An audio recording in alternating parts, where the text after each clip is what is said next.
Assalamualaikum warahmatullahi wabarakatuh. Perkenalkan, nama saya Hidayatul Mustafidah dari kelas 12 IPA 1. Saya di sini akan mempresentasikan materi pembelajaran fisika tentang sumber radioaktif, radioaktivitas, pemanfaatan, dampak, dan proteksinya dalam kehidupan sehari-hari. Sumber radioaktif dan radioaktivitas. Radioaktif adalah materi yang mengandung inti tak stabil, memungkinkan untuk memancarkan radiasi.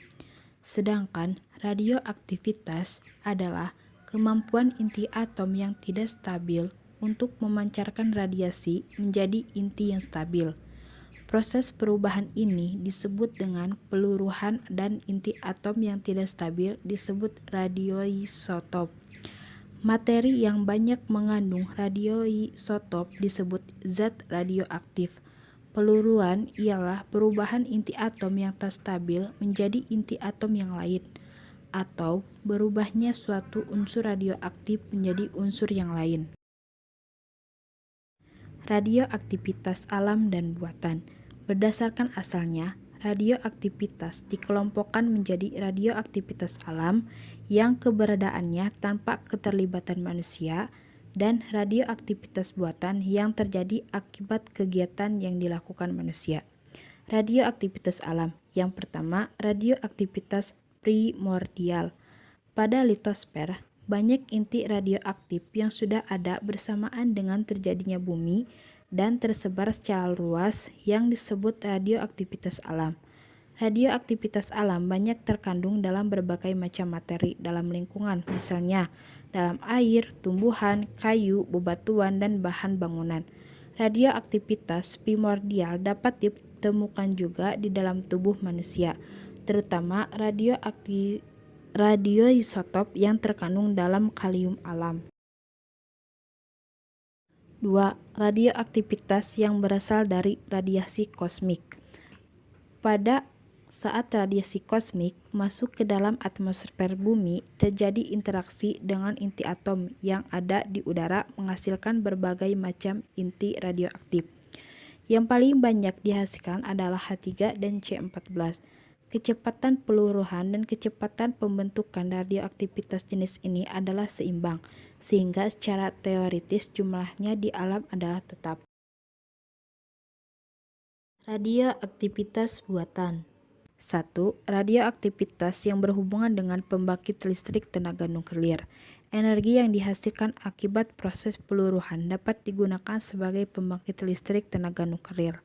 Dalam instalasi pembangkit listrik tenaga nuklir, faktor keselamatan radiasi menjadi prioritas yang utama, dan dengan berkembangnya teknologi pembangkit listrik tenaga nuklir, maka tingkat keselamatan radiasinya pun semakin tinggi.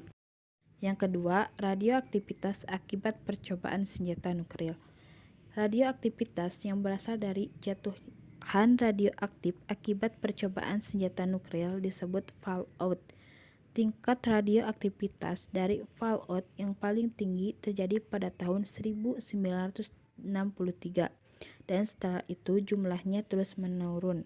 Hal ini disebabkan pada tahun 1962 Amerika dan Rusia mengakhiri percobaan senjata nuklir di udara. Yang ketiga, radioaktivitas dalam kedokteran.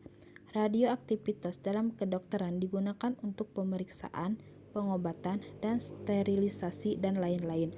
Radioaktivitas yang berasal dari radioisotop dalam bidang kedokteran digunakan misalnya untuk diagnosis, terapi, dan sterilisasi alat kedokteran. 4. Radioaktivitas dalam rekayasa teknologi. Penggunaan radiasi dalam bidang pengukuran, analisis struktur materi, pengembangan bahan-bahan baru, dan sebagai sumber energi dibahas dalam pokok bahasan penggunaan radiasi dalam rekayasa teknologi. Yang kelima, radioaktivitas dalam bidang pertanian. Penggunaan dalam bioteknologi, pembasmian serangga atau penyimpanan bahan pangan, dan teknologi pelestarian lingkungan dibahas dalam pokok bahasan menggunakan radiasi dalam produksi pertanian, kehutanan, dan laut. Contoh unsur radioaktif: Berikut ini 4 contoh unsur radioaktif yang sering digunakan dalam pembangkit listrik di rumah sakit maupun untuk penelitian. Yang pertama, uranium. Unsur radioaktif ini terdapat secara alami di pasir dan tanah. Namun, kandungan unsur uranium di tanah dan pasir biasa sangat rendah. Oleh karena itu, uranium yang dapat digunakan sebagai energi nuklir berasal dari mineral uraninit. Proses pemurnian dari uraninit inilah yang sangat penting dan mahal. Yang kedua, polonium. Unsur radioaktif ini ditemukan oleh Marie Curie. Polonium terdapat pada mineral uraninit sebagai hasil peluruhan dari uranium. Unsur polonium termasuk dalam salah satu racun paling mematikan di dunia dan digunakan dalam pembunuhan rahasia. Yang ketiga, radium. Unsur radioaktif ini terdapat juga pada mineral uraninit. Pada 7 ton uraninit setidaknya terdapat 1 gram radium. Radium merupakan unsur radioaktif yang memiliki banyak fungsi dan kegunaan pada bidang kedokteran. Oleh karena itu, produksi radium merupakan industri yang strategis. Yang keempat, thorium. Unsur radioaktif ini sangatlah langka dan berharga di dunia. Ditemukan terdapat dalam mineral thorit. Unsur thorium dalam kemurnian yang tinggi digunakan sebagai sumber energi listrik ataupun bom. Pemanfaatan radioaktif. Manfaat radioaktif yang pertama sebagai pelacak. Pelacak adalah aplikasi umum radioisotop. Pelacak adalah elemen radioaktif yang jalurnya dapat dilalui reaksi kimia dan biasanya digunakan dalam bidang medis dan dalam studi tumbuhan dan hewan. Yang kedua, reaktor nuklir adalah alat yang mengontrol reaksi fisi yang menghasilkan zat baru dari produk fisi dan energi. Pembangkit listrik tenaga nuklir menggunakan uranium dalam reaksi fisi sebagai bahan bakar untuk menghasilkan energi. Yang ketiga, pendeteksi asap. Beberapa detektor asap juga menggunakan elemen radioaktif sebagai bagian dari mekanisme pendeteksinya.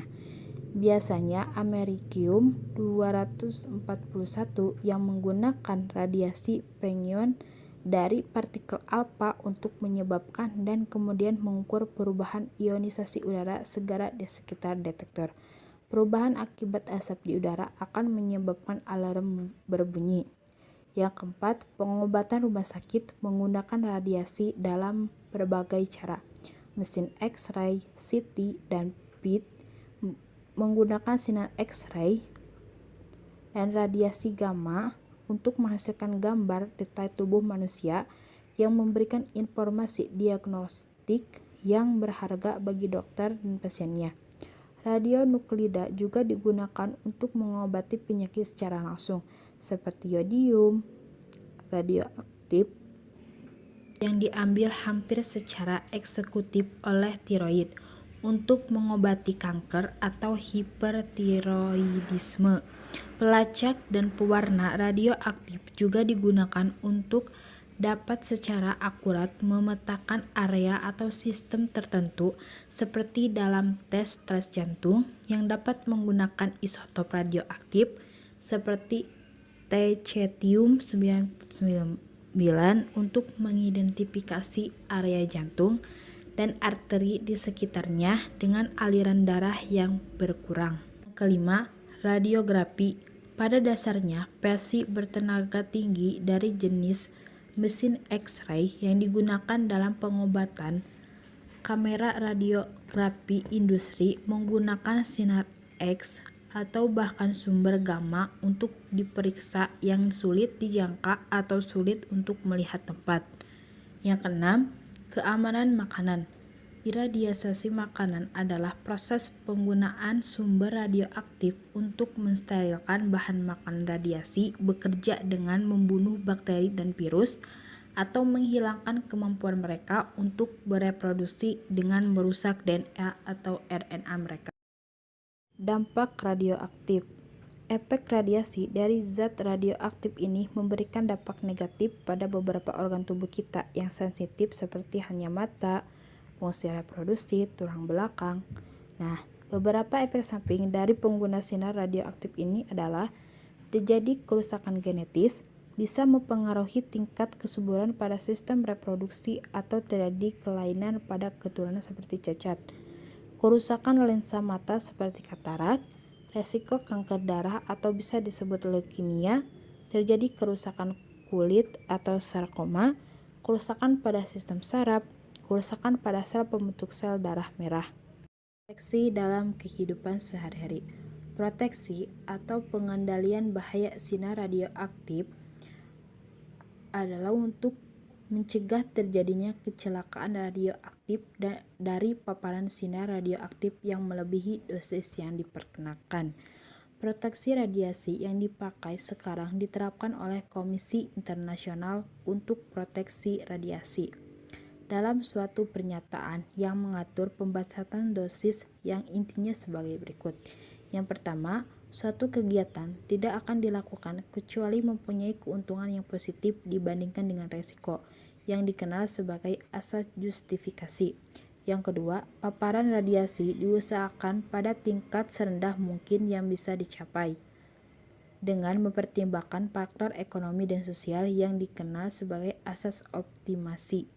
Yang ketiga, dosis perorangan tidak boleh melampaui batas yang direkomendasikan oleh ICRP untuk suatu lingkungan tertentu yang dikenal sebagai asas limitasi. Sekian video dari saya. Mohon maaf jika banyak kesalahan. Wassalamualaikum warahmatullahi wabarakatuh.